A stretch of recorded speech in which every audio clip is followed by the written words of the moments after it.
Good morning. Ngasi leibak po numit ki card ki message hapiting mirror se ko. Leibak po numit ko number ahamada number 69 lere aduga color den red color gumba kai gumba dumina shina bi be ko.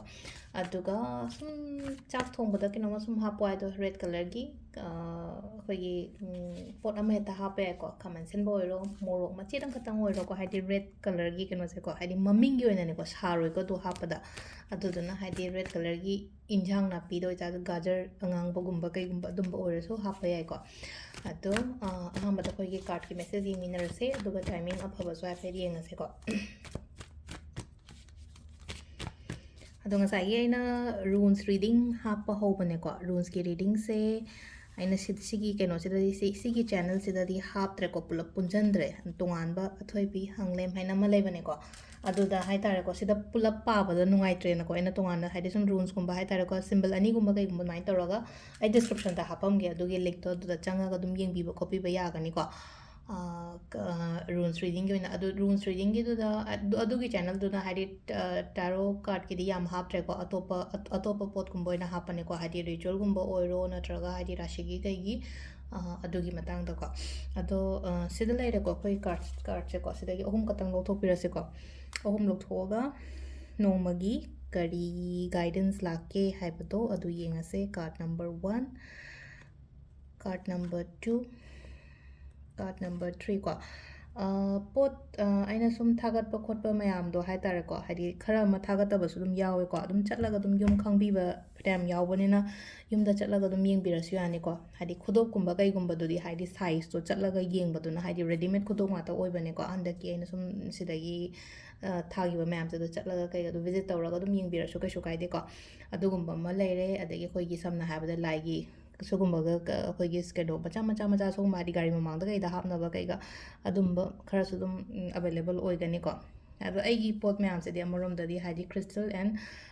vastu related pot ngata oina oi ko ina yoli da topa gumba di kemta di yaw de ko ado loina response to ngam da ni na yum khang bani na yum khang an chat piro ko ado silere ko card home se card number 1 card number 2 card number 3 ko aham bakhan ba yenga se ko first card se ngasi yuna hai se kanu machat ka dabale raga di chat lo adugi pot to ko hadi engon da how hadi start to one hari ba start to roga chat lo how ge na khalaga di how ro kitang ko hadi sometimes risks kumba lauraga tawba ko pa so kai shu budi kai de ko tabak to matam da ngasi yuna number 2 so yam positive oina lae ko ngasi yoina haraga di yam positive oina lae en haraga di ko prosperity abundance kari kra hai tar ko lan thum moiro ama oiro hai tar ko jiba pan ba gumba changak pa khot pa adum basu oi pregnancy gumba su sign tawe ko sida kena mona su layu ko yamna hadi nupi se yam kena phamaga lai se ko sida ko hadi shagi oina hai tar ko ishagi beauty da su work taw biyo ba silare ko number 3 ko number 3 sina sila is ko opportunities growth success kari gra yamna haide sida dum engonda changak pa phangba dum oire ko self discipline yam darkar roi ko haide aina nungti gi tawri ba thaba inkhang se ko haide with discipline amaga loina na thabak tawbiyo ba with discipline amaga thabak loina na thabak tawbiyo na haiba gi athra di kaino ha kan sida nungti ge na tarot reading tawri ko ayuk sida ko haide chahi ani shure almost ko chahi ani shuba se haide nongta haide kitang thengba nganba khotpa adum baduna makhala moi gare haide aigi side ta gi di miss tawdana bu honai na si aigi karino hai aigi self aigi discipline ne baina thabak tawba matamda aduduna kainoma any thabak tawba matamda khumra haidi focus thamo ko haidi tha taruk